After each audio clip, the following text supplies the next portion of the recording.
नमस्कार. मी भाऊ तोरसेकर. तुम्ही बघत आहात प्रतिपक्ष. मित्रांनो, 5 वर्ष उलटून गेली. विधानसभा बदलली. नवी विधानसभा अस्तित्वात आलेली आहे. विधानसभेचे अध्यक्ष पुन्हा एकदा राहुल नार्वेकर विधानसभेचे अध्यक्ष म्हणून निवडले गेलेले आहेत. पण निवडले गेलेले आहेत. पण ह्या 5 वर्षात अनेक पक्षांची जी पडझड झाली, उलथापालथ झाली, त्यामध्ये शिवसेना आणि राष्ट्रवादी काँग्रेस या दोन पक्षामध्ये मोठे तुकडे पडले. दोनाचे चार पक्ष झाले. तरीही त्यातल्या एका गटाचा प्रदेशाध्यक्ष म्हणून जयंत पाटील आपल्या पदावर कायम आहे. मध्यंतरी मला आठवतं, जेव्हा राष्ट्रवादी काँग्रेस पक्षामध्ये फूट पडली नव्हती, फक्त शिवसेना दुभंगली होती आणि महाविकास आघाडीची सत्ता गेलेली होती. उद्धव ठाकरे यांचं मुख्यमंत्रीपद गेलं होतं. उद्धव ठाकरे यांचे 40 आमदार त्यांना सोडून गेले आणि त्यामुळे पक्ष कसा वाचवायचा, धनुष्यबाण कसं वाचवायचं याच्या चिंतेमध्ये उद्धव ठाकरे गर्क होते. अशा वेळेला राष्ट्रवादी काँग्रेस पक्षात काही नवे फेरबदल सुरू झाले होते. अशा वेळेला एकदा कुठचा समारंभ होता, काय कार्यक्रम होता मला आठवत नाही, पण अजितदादा पवार हे खोचक भाषेत बोलले होते की अमुक इतके महिने जयंत पाटील राष्ट्रवादी काँग्रेस पक्षाचे प्रदेश अध्यक्षपदी राहिलेले आहेत. आणि अजितदादांचा तो खोचकपणा जयंत पाटलांच्या लक्षात आला होता. म्हणून नंतर भाषण करताना आपले किती महिने झाले आणि किती महिने राहिले हे सुद्धा अजितदादा मोजत असतात वगैरे, असं हसत हसत काहीतरी वक्तव्य जयंत पाटलांनी केलं होतं. खरं तर जयंत पाटील हे राष्ट्रवादी काँग्रेसचे प्रदेशाध्यक्ष का झाले आणि प्रदेशाध्यक्ष म्हणून ते काय काम करत होते, हा एक संशोधनाचा विषय आहे. कारण त्यांनी पक्षाचा विस्तार केला, वाढवलं वगैरे, एक काहीतरी संघर्ष यात्रा वगैरे मंत्रीपदी असताना ते करत होते. आणि त्याचा सांगता समारंभ मला वाटते कोल्हापूरला वगैरे कुठेतरी झालेला आठवतो. पण त्यातून पक्ष किती वाढला याची काही कल्पना नाही, कारण नंतर पक्ष फुटला, दुभंगला. पण मला जी माहिती होती 4-5 वर्षापूर्वी, ती अशी होती की लवकरच, म्हणजे 2019च्या निवडणुका होण्यापूर्वी, 5 वर्षापूर्वीच जयंत पाटील हे सुद्धा राष्ट्रवादी काँग्रेसला रामराम ठोकून भारतीय जनता पक्षामध्ये जाण्याची शक्यता आहे.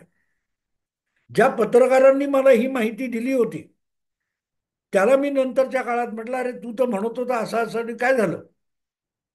तेव्हा त्यांनी मला काकांची गुगली सांगितली की जयंत पाटील हे राष्ट्रवादी काँग्रेस पक्ष सोडण्याच्या तयारीत आहेत.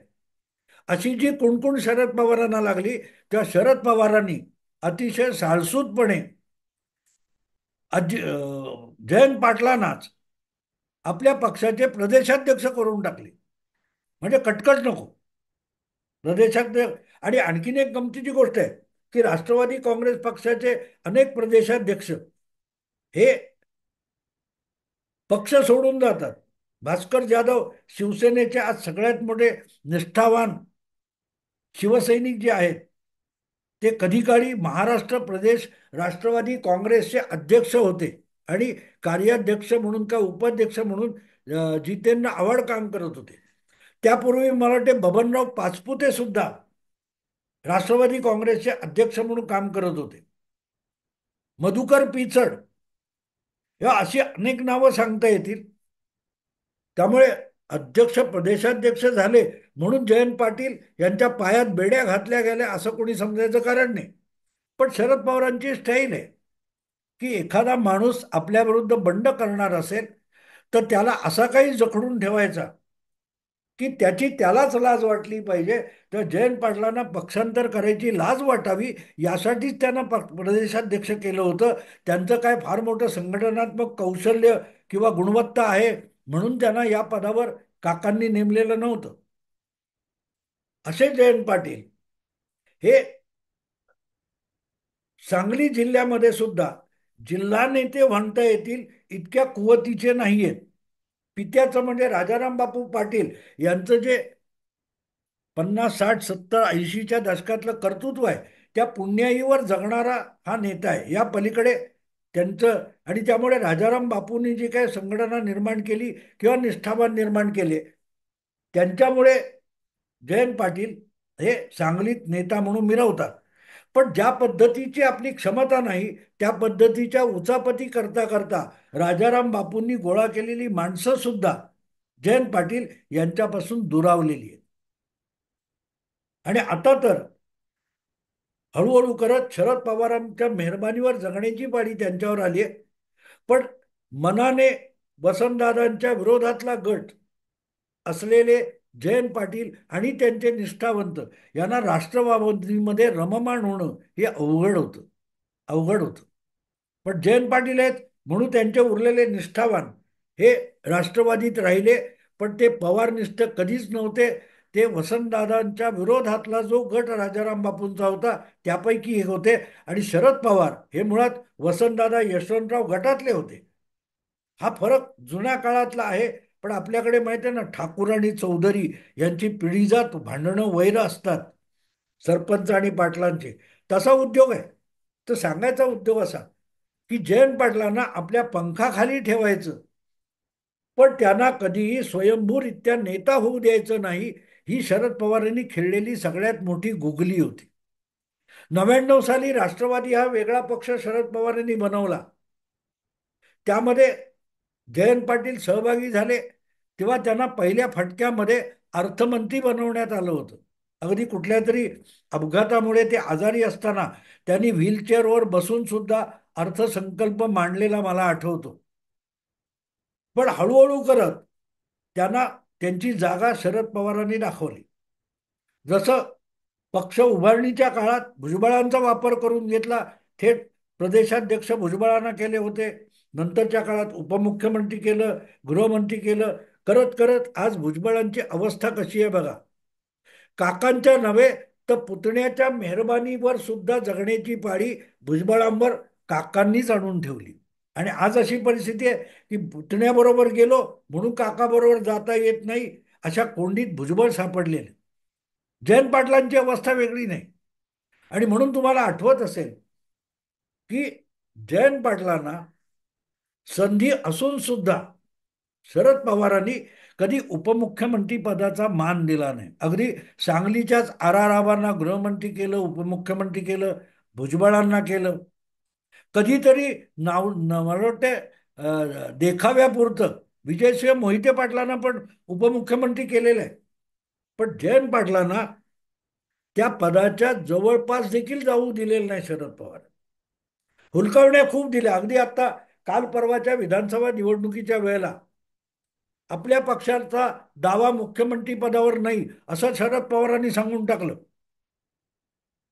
पण तेच शरद पवार हे प्रचारानिमित्ताने सांगलीच्या दौऱ्यावर आले असताना इस्लामपुरात त्यांनी ओझरता असं उल्लेख केला की जयंत पाटलांना सुद्धा मोठं नेतृत्व सोपवता येऊ शकतं. म्हणजे जर राज्यामध्ये उद्या महाविकास आघाडीचं सरकार येणार असेल आणि मुख्यमंत्रीपद मिळणार असेल तर ते जयंत पाटलांना सुद्धा मिळू शकतं. जयंत पाटलांवर मोठी जबाबदारी सोपवायची.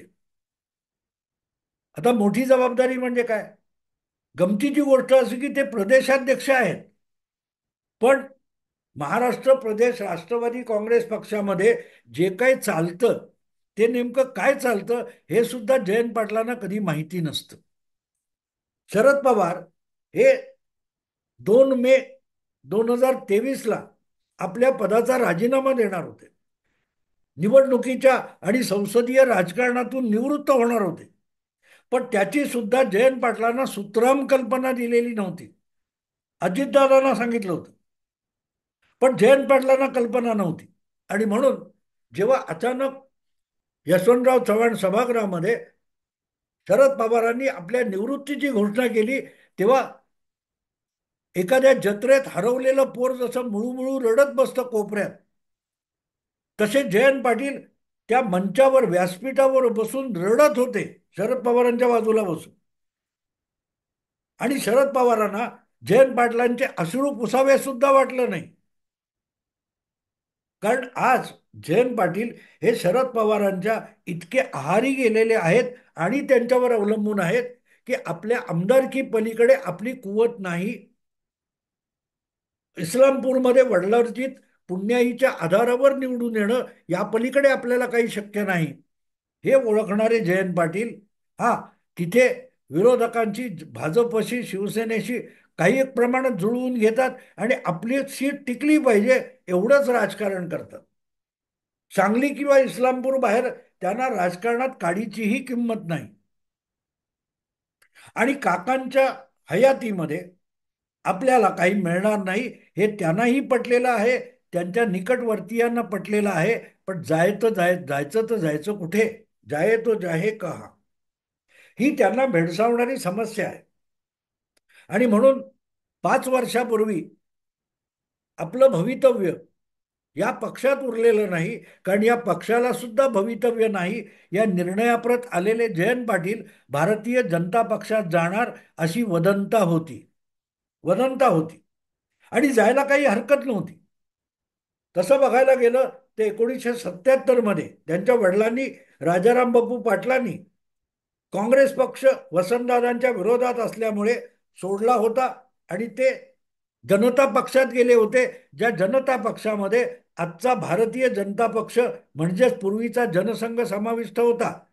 पुढे तो जनसंघ गट बाहेर पडला जनता पक्षातून आणि त्यामुळेच त्यांनी नाव घेतलं भारतीय जनता पक्ष. जनसंघ हे नाव परत घेतलं नाही.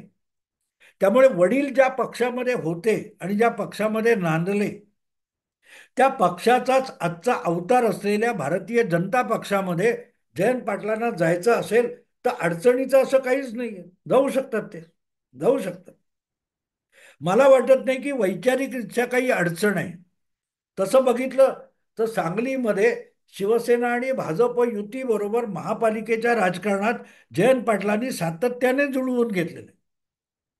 वाळवा इस्लामपूर हा आपला मतदारसंघ वडिलार्जित आहे आणि तो टिकवण्यासाठी विरोधी पक्षांबरोबर जितक्या काही तडजोडी आणि जुळवाजुळवी जुगाड करायचा तेवढा जयंत पाटील करत असतात. पण मुद्दा आहे की ती आमदारकी टिकवणं आणि त्याच्या आधारावर मिळू शकणारं एखादं कुठलंही मंत्रीपद मिळवणं, याच्या पलीकडच्या ज्या महत्वाकांक्षा आहेत त्या पूर्ण करण्यासाठी करायचं काय, ही जयंत पाटलांना सतावणारी समस्या आहे.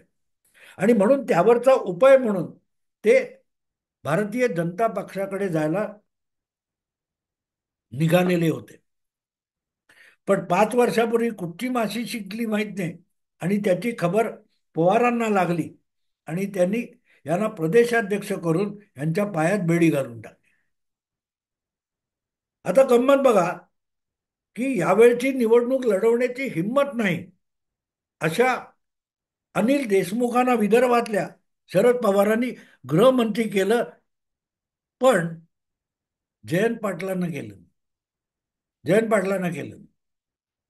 अजितदादांना इतकी बंडखोरी करून 2.5 दिवसाचं सरकार बनवलं, देवेंद्र बरोबर गेले, तरीही उपमुख्यमंत्री केलं, पण जयंत पाटलांना केलं नाही. अनिल देशमुखांना राजीनामा द्यायला लागला तर वळसे पाटलांना गृहमंत्री केलं, पण जयंत पाटलांना महत्वाचं खातं दिलं नाही. हा सगळा प्रकार बघितला की कळतो की जयंत पाटील हे पितृपक्षामध्ये घुसमटलेले आहेत. आणि पितृपक्ष सुद्धा सुप्रियाताईंचा आहे, यांचा नाही.